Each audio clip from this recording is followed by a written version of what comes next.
Öksürük aslında bir reflekstir ve bir savunma mekanizmasıdır. Üst solunum yollarında veya alt solunum yollarında patolojik bir durum olduğunda öksürük semptomu devreye girer ve hastayı alert eder. Fakat öksürüğün şiddeti, süresi ve işte birlikte eşlik eden semptomlar bizim açımızdan önemlidir ve genelde bunlar hastayı doktora getirir.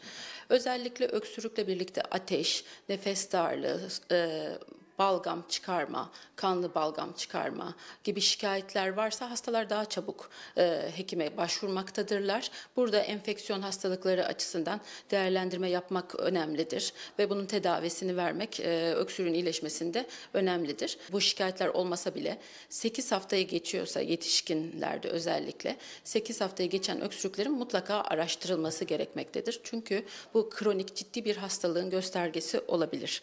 Özellikle sigara içen hastalarda tek öksürük bile olması kronik bronşit, koah gibi ciddi hastalıklarla birlikte akciğer kanserinin bile bulgusu olabilir. Hiçbir başka bir bulgu vermeden. O yüzden 8 haftayı geçen öksürüklerde hastaların hekime başvurması ve mutlaka bir tetkik yaptırmasını biz önermekteyiz. Mevsim geçişlerinde sonbahardan kışa geçerken işte viral enfeksiyonlar hava değişimi nedeniyle arttığı için daha çok enfeksiyon kaynaklı görmekteyiz.